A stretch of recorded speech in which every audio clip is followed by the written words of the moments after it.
sous une chaleur extrême. On voit ça en image, on en parle avec notre invité juste après. Il ne fallait pas s'attendre à autre chose qu'un Trump faisant du Trump. Au pied du mont Rushmore, le président américain a lancé les festivités célébrant les 250 ans de l'indépendance des États-Unis avec son triomphalisme habituel. Dans toute l'histoire, jamais auparavant aucune nation n'avait célébré un triomphe aussi magnifique que celui-ci. Une ode à la gloire de l'Amérique qui a rapidement pris un ton décousu, voire complotiste, où Donald Trump a ressuscité le péril rouge de la guerre froide. Il y a aujourd'hui une résurgence de la menace communiste sur notre sol. C'est la plus grande menace de notre pays, plus encore que la Première Guerre mondiale, la Seconde Guerre mondiale, Pearl Harbor ou même les attentats du 11 septembre. Le locataire de la Maison-Blanche tenait donc à être au centre du coup d'envoi de ces célébrations, survolant non pas une, mais 2 fois le mont Rushmore à bord d'un Air Force One flambant neuf, ou encore traversant le Dakota du Nord à bord de ce train d'époque. Un Donald Trump qui s'exprimera à nouveau à Washington avant un feu d'artifice géant. Des festivités toutefois allégées en raison de la vague de chaleur touchant une grande partie de la côte est des États-Unis. Des célébrations très politiques également. Le maire de New York et grand opposant de Donald Trump, Zoran Mamdani, a lui aussi pris la parole.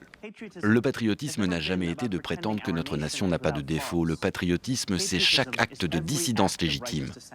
Un patriotisme qui, pour Donald Trump, s'apparente surtout à une célébration de sa propre personne. Et c'est de tout cela que nous allons parler avec notre invité, Romuald Siora. Bonjour. Bonjour. Bonjour Romuald Siora, vous êtes essayiste, vous dirigez l'Observatoire politique et géostratégique des États-Unis de l'IRIS. Et votre dernier ouvrage, pour ne citer que lui, America, une histoire graphique des États-Unis. Il y en a un qui va sortir bientôt, je crois, en septembre, qui est prévu. Très bel ouvrage que je recommande. Alors d'ailleurs, en dernière page, on voit ce Trump qui se voit déjà, on l'a vu hier, au pied du mont Rushmore. Nous y voici, c'est donc le temps fort de cette année. Ce 4 juillet marque les 250 ans de la déclaration d'indépendance du pays. Un temps fort car outil de pouvoir en principe pour Donald Trump. Oui, bien évidemment, cela devait être un 250e anniversaire bipartisan. Lorsque le projet a été lancé il y a plus de 10 ans, les différentes administrations qui se sont succédées ont œuvré pour un 250e anniversaire où républicains et démocrates pourraient se retrouver. Le plus ironique, c'est que la première administration Trump œuvrait également dans ce sens. Aujourd'hui, c'est un 250e anniversaire un petit peu morose, même plus qu'un petit peu, qui touche les Américains. Je me rappelle du 200e anniversaire, j'étais gamin, mais j'étais aux États-Unis avec mes parents. Je me rappelle, il y avait des drapeaux partout, les boutiques pavoisaient, on distribuait des gadgets aux gamins. Là, si vous allez dans les supermarchés new-yorkais, vous trouverez essentiellement des choses liées à la Coupe du Monde. Les Américains qui pourtant sont très patriotiques et pour qui le 4 juillet, c'est plus qu'une date d'indépendance. 14 juillet en France, c'est très important, mais les Français ont conscience que la France ne débute pas avec la Révolution. Par contre, le 4 juillet, c'est la naissance des États-Unis et la naissance de l'esprit de la démocratie libérale. Donc c'est quand même quelque chose. Eh bien non, la majorité des Américains, même certains qui ont voté pour Trump, sont un petit peu dégoûtés, c'est le mot, par cette double OPA qui se fait sur ces festivités. Première OPA de Donald Trump qui pousse à l'extrême le culte de la personnalité. Il signe des billets de banque, il a son portrait sur des passeports qui vont être édités à l'occasion du 4 juillet. Donc si vous devez renouveler votre passeport, vous aurez pendant 10 ans la binette de Monsieur Trump dedans. Une avenue à son nom, un aéroport à son nom, une pièce avec son visage gravé dessus. Et puis évidemment toujours cet acte de triomphe. Il veut être sculpté dessus pour célébrer sa grande victoire sur l'Iran. Et puis OPA un peu plus sournoise et sans doute plus dangereuse de la part de l'administration en général qui profite du 250e anniversaire pour réécrire l'histoire des États-Unis. 200 mots listés par le New York Times sont aujourd'hui interdits dans les manuels scolaires et sur les sites fédéraux. On n'a plus le droit de parler de génocide amérindien, alors que voilà un génocide qui fait l'unanimité dans la communauté des chercheurs et des historiens. On ne peut plus parler de féminisme, c'est devenu un gros mot pour cette administration masculiniste. On ne peut plus parler, guère en tout cas, de l'esclavage, des les expositions sur l'esclavage ont été interdites. Trump, verbatim, a dit il y en a marre de tous ces musées qui laissent croire que tout était horrible dans l'esclavage, comme s'il y avait quelque chose à racheter là-dedans. Bref, nous sommes en train d'assister à une réécriture de l'histoire américaine et le 250e anniversaire était le bon prétexte pour cela. D'où le paradoxe, on voit que Donald Trump se considère comme l'un des pères fondateurs des États-Unis en 2026. Or, ces valeurs sont parfaitement éloignées de ce qu'incarnait, par exemple, on ne citait que lui, George Washington, premier président des États-Unis. Bien évidemment. Et au-delà de George Washington, tous les premiers présidents des États-Unis ont voulu cultiver justement cette image de modestie. N'oublions pas que la Maison-Blanche, qui aujourd'hui nous paraît une belle demeure, mais qui est donc néanmoins modeste en comparaison avec, surtout à l'époque, les palais des rois ou empereurs européens, ils souhaitaient une demeure modeste qui semblait être ouverte à tous les Américains. Donc on est évidemment totalement, avec ce culte de la personnalité, à l'opposé des volontés des pères fondateurs, mais au-delà de cela, je crois que la plus grande atteinte aujourd'hui à l'esprit de la révolution de 1776 et ces attaques incessantes contre la démocratie américaine et surtout contre la liberté d'expression. Et de Washington, pour rester sur lui, était subordonné au Congrès durant la guerre. Or là, on assiste parfaitement à l'opposé, notamment avec la démonstration avec l'Iran. Oui, alors il y a quand même une petite différence. C'est-à-dire que ce que l'on oublie, c'est que, oui, les États-Unis sont devenus indépendants en 1776, mais ce n'est qu'à partir de 1787 et de la Convention de Philadelphie où a été créée la Constitution que d'abord il y a eu un président. Et donc, jusqu'alors, et durant donc toute la guerre qui a duré de 1776 à 1781, du moins pour la partie guerrière, bataille, c'était le Congrès des États-Unis qui gouvernait, qui régissait le pays. Donc George Washington. Mais Trump aurait pris le pouvoir à l'époque, face à Washington. Ce qui est certain, c'est qu'en tout cas, il n'aurait pas pris la décision de George Washington, à qui on a proposé d'être roi des États-Unis et qui a refusé. Il ne s'agit pas d'être parfait, mais d'être l'homme de la situation. C'est vrai que, toujours en évoquant George Washington, Trump est toujours convaincu de l'être. Quelle est votre analyse aujourd'hui, alors qu'on est seulement 18 mois après le début de son mandat? Énormément de choses se sont déroulées. Est-ce que réellement, il est capable encore d'infléchir la courbe désastreuse vers laquelle se dirigent les États-Unis? Alors, si votre première question était « Est-ce que je pense que Trump est l'égal de George Washington ?» Non. Non, c'était pas ça la question. On est d'accord là-dessus. Et pour la petite anecdote, rappelons-nous ce que le magazine The Atlantic nous a révélé il y a quelques semaines. D'après les proches de Trump, il ne se compare plus dorénavant à Lincoln ou Washington. C'est des petits joueurs. Oui, on se Européens. À Alexandre le Grand et Jules César eux-mêmes. D'où ça. Très grande victoire d'ailleurs en Iran, comme on le sait tous. Écoutez, oui, la situation est dramatique. Si on est démocrate, mais démocrate pas au sens du parti politique, si on est attaché aux valeurs de la démocratie américaine, celle-ci est attaquée depuis plus d'1 an. Prérogative du Congrès reniée au profit de la Maison-Blanche, judiciaire entre les mains du bureau ovale, agence mise au pas, ICE, la police de l'immigration qui est devenue une police politique, garde nationale déployée illégalement, et j'en passe. Est-ce que Trump peut aller plus loin? Oui, je crains 2 choses. Et lorsque tout à l'heure, dans votre reportage, on parlait de ces attaques contre le communisme qui menaceraient notre pays. Écoutez, croyez-moi, je suis américain, je vis aux États-Unis, je peux vous dire qu'il n'y a pas de menace, ça me fait rire, mais il n'y a pas de menace communiste. Je crains que ce discours ne soit pas quelque chose d'ubuesque. Je pense que le président sait très bien où il va. D'abord, s'il nous parle de cette menace communiste, n'oublions pas que sa prochaine cible est Cuba. Faire tomber le régime castriste serait pour lui une victoire symbolique énorme. Donc il faut pour cela remettre en avant la menace communiste, mais aussi cette menace communiste incarnée, soi-disant, par des gens comme Mandani. Arrêtons, Mandani, c'est pas Che Guevara, il est très bien, j'ai voté pour lui, mais c'est le Parti socialiste en France, si on voulait un équivalent. Mais néanmoins, mettre cela en avant, comme s'il y avait une menace, un danger intérieur communiste, pourrait signifier une future justification d'une nouvelle fuite en avant. Donc pour être très clair et répondre clairement à votre question... Ça a très bien marché avec Maduro, effectivement. Exactement. Donc je pense que nous pourrions assister à l'extérieur à la continuation de cette politique d'État voyou, par exemple en enlevant Castro ou ce genre de choses, et à l'intérieur à une nouvelle fuite en avant vers l'autoritarisme. Que nous racontent ces 250 années d'histoire américaine? Parce qu'il y est justement question de comportements voyous, comme pour reprendre votre expression à l'instant, de captation de territoire, d'étouffement des indigènes. Est-ce que finalement, il n'est pas dans le prolongement de ce qui a aussi composé, constitué, façonné les États-Unis? Oui, bien évidemment. Et je suis le premier à apporter un regard critique sur l'histoire américaine. Oui, c'est un pays né dans le sang, dont le titre du premier volume de cette bande dessinée.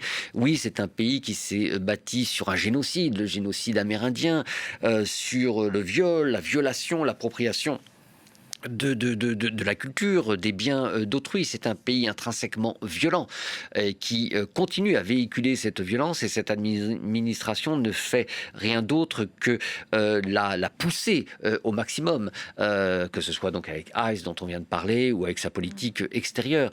Mais n'oublions quand même pas une chose, l'Amérique nous a apporté quelque chose d'inouï, d'absolument révolutionnaire, et c'est pour ça que tout Américain, dont moi-même, devons quand même être fiers de notre pays.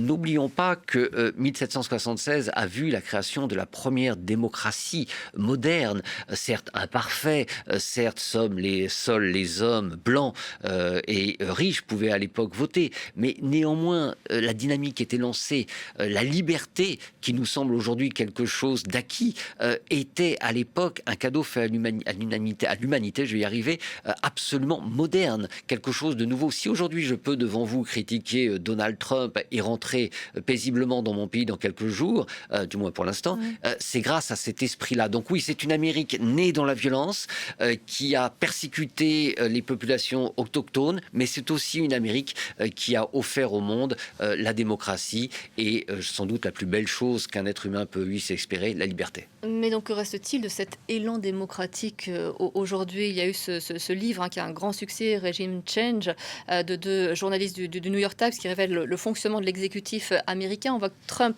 l'a considérablement bouleversé. On se demande si effectivement on va être capable de revenir à ce qui fut. Écoutez, je suis souvent accusé de pessimisme, je me considère plutôt comme un tragique, c'est-à-dire comme quelqu'un de réaliste.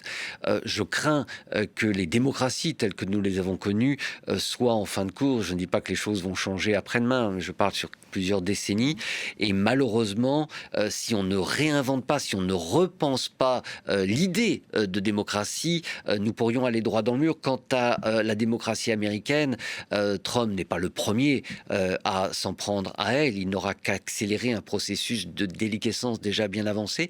Et je crains là aussi que s'il n'y a pas une prise de conscience des oppositions, des intellectuels, de toutes les personnes qui, de bonne volonté au sein de la société civile, je crains malheureusement que notre démocratie périclite progressivement et en tout cas ne se relève jamais de l'épisode actuel. Vous pensez que notamment Joe Biden et son équipe ont préparé le terrain vers ce glissement en refusant de se retirer, en tentant de rester au pouvoir coûte que coûte? Ça n'a pas participé à un climat démocratique sain? Écoutez, je pense que Joe Biden a été le plus mauvais président démocrate depuis plus d'un siècle et sans doute, évidemment, si on compare à Donald Trump, non. Mais, démocrate, vous l'avez précisé. Démocrate, mais a été malheureusement mauvais président. Et effectivement, ce déni aussi de démocratie quant à la santé de Joe Biden. Arrêtons, c'était quand même un secret de polichinelle. Rappelons-nous, dès 2022, ce monsieur qui, devant les caméras du monde entier, Joe Biden, nous présente sa petite fille en disant « Voici mon fils beau », lui-même décédé depuis 2 ans. Enfin, on en était quand même là. Donc ce déni de démocratie, ce vieil homme, certes sympathique, mais qui s'est accroché jusqu'au bout, oui, bien évidemment, cela aura nuit à l'esprit démocratique aux États-Unis. Évidemment, cela aura permis l'élection de Donald Trump. Kamala Harris a fait une campagne courageuse, mais elle n'était pas préparée à cela. Et les démocrates portent une lourde responsabilité sur la réélection de Donald Trump. Mais ils portent également une lourde responsabilité sur ce qui se passe aujourd'hui. Où sont les démocrates? Ils sont totalement aphones. Il n'y a aucune réaction. Une fois encore, je veux dire, la démocratie est attaquée depuis plus d'1 an. On se demande où sont passées les grandes voix. Bill Clinton est planqué sous son lit dû à l'affaire Epstein.